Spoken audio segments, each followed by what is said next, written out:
All right, Keith, welcome to our show here out of Chicago. Welcome. Thank you. How's everything going?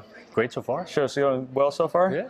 All right, so you are from Lumix and Panasonic. Right. And we're going to be talking today about the brand new G7. Right. All right, so this just came out. I know it's just for sale a few weeks ago, right? Yeah, well, pre-orders before, and then now it is for sale. Okay. So stores do have it in stock, and some of the new features, new options on the G7 is going to be the new 4K dial mode.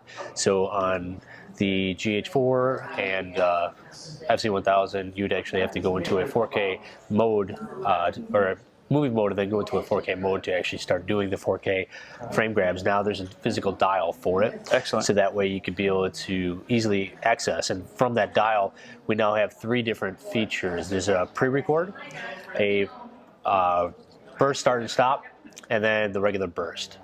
So the GH4 has the burst start and stop. You hit the shutter, start it, hit the shutter, stop it. The pre-burst is really nice because 30 seconds before you hit the shutter and 30 frames after, it's going to be able to capture. So once something impactful happens, say a kid hitting a baseball, once the kid makes contact, hit the shutter. It now took 30 frames before and 30 frames after to be able to go through it. So is it as you're getting ready to record, it's already buffering stuff then and seeing everything when the camera's on, and wiping it if you didn't hit the shutter within the next 31 of a second.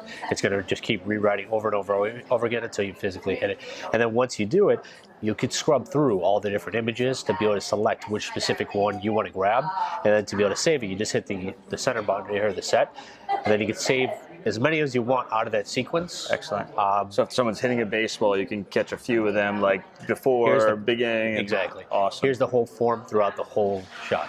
Now, is it still like the GH4, where it's a 8 megapixel file that you're grabbing? Right. Excellent. Yeah, you still get an 8 megapixel file off of it. You can pick if it's 3.2, 16.9, 1.1, 4.3, whichever aspect you want from there. Very cool.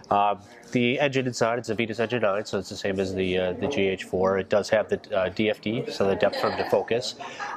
Even the focus capability is extremely fast off the G7 as well to make sure everything is going to be quick. Very cool. Sensor in it, same as the GX7. Sensor off of it, 16 megapixels still. You do 8 frames per second burst off of it. You have 6 frames continuous off of it, so you have a lot of nice bells and whistles built into it. Yeah, I compared it because I just bought this. We're recording with is a GH4 here. I just bought it. I got it a week ago, and I would compare it because this was just coming out side by side, and they look pretty comparable. You know, as far as most of the features, I actually had to email Tom and say, what are the differences? Because I'm looking, and there a lot of them are matching up, and he told me the few different differences that there were, which to me I was like, well, that's kind of minor. You know, it's the weatherproofing, right? Weatherproofing, it's going to be a lot of your pro video settings. Pro video settings. Like recording capability, this is 29 minutes, 59 seconds. Okay. Where GH4 is endless as long as you have SD card, as long as your battery life. So it depends on how you want to go from there. Sure. When you start looking at, anamorphic lens, the GH4, you can do that. You can't do it on here. So there's a lot of features, even recording out.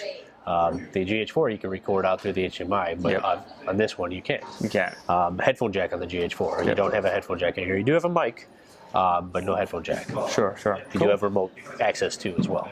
So I noticed immediately when I picked that up, Julia gave them to me, and it's super light. Mm-hmm. So it definitely lightened up, and is that because of it doesn't have the metal frame in this one, right? Well, the GH4 is a magnesium alloy, and then you have aluminum body for this one. Gotcha. So the frame itself, so it is going to be a little bit lighter, but there's two different colors to it. Obviously, we have the silver here, and then there's also a black finish. And the black, so like the retro look, and then that. Awesome. So cool. And this does have a pop-up flash and everything else. So it's just and the price point on this was, well, if you go the silver will go with a 14 to 42 and the black also, and those will be $799. And then for the black with the 14 to 140 lens, you're looking at $1,100. Okay. So and that's both with a lens. So.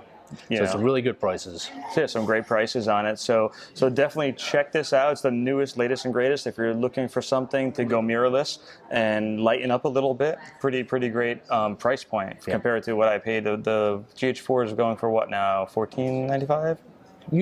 Regular price is $16.99. $16.99. So quite a bit of difference if you want to test it out and see how you like it and have a walkabout camera before you jump fully into feet first into it. Right. So awesome. Well, cool, Keith. I thank you, Thank you for very coming much. out here, and I'm sure we're going to see lots of great new stuff from you guys. Yes, always. All right, thanks a lot.